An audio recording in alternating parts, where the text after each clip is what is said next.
নীল দিগন্তে ওই ফুলের আগুন লাগলো লাগলো বসন্তে সৌরভের শিখা জাগলো। নমস্কার বন্ধুরা, সম্বাস ডায়েরিতে আপনাদের সকলকেই স্বাগত। আজ আমাদের হসপিটালে একটু দোল উৎসব হবে, তো সেটাই আপনাদের সঙ্গে শেয়ার করব। চলুন দেখে নেওয়া যাক। তো আজ কিন্তু আমাদের প্রত্যেক স্টাফেরাই তাদের নিয়মিত ইউনিফর্মটি পরেননি, পরে এসেছিলেন বিভিন্ন রঙিন পোশাক, এবং সেই পোশাকগুলো পরে প্রত্যেককেই সুন্দর প্রজাপতির মতো লাগছিল। আর এই ছিল আমাদের সিনিয়র দিদিরা, এবং এই শিবানীদি আমাদের প্রত্যেকের জন্য একটি করে পলাশ ফুলের মালা গেঁথে দিয়েছিল।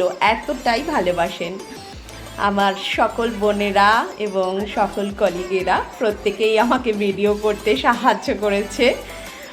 আমরা প্রথমেই একটু নিচে প্রত্যেকে বিভিন্ন পোজে ছবি তুলে নিয়েছিলাম এবং আনন্দ করে নিয়েছিলাম, কারণ এই একটি দিন আমরা একসঙ্গে হবার সুযোগ পেয়েছি, যেটা আমরা কিছুতেই ছাড়তে রাজি নই।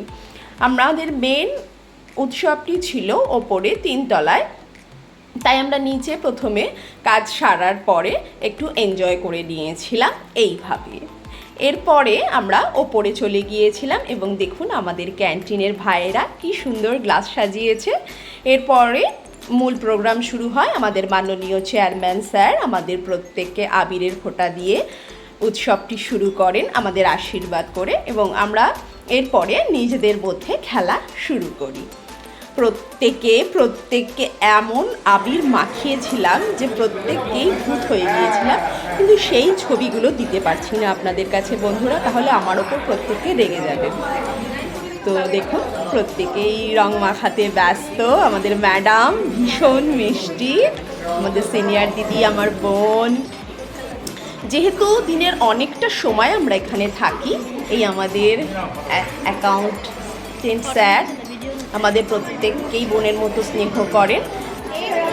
আর এরপরেই ছিল আমাদের ক্যান্টিনের কিছু স্ন্যাক্স, যেটা এই ভাইয়েরা আমাদের জন্য তৈরি করে রেখেছে।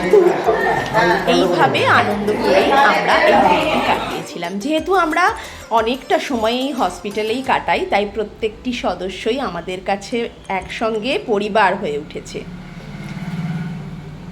তো আমার এই ব্লগটি যদি আপনাদের ভালো লেগে থাকে, আমার চ্যানেলটিকে সাবস্ক্রাইব করবেন বন্ধুরা, এবং কমেন্টে জানাবেন কেমন হলো। চলি তাহলে আজকের মতো।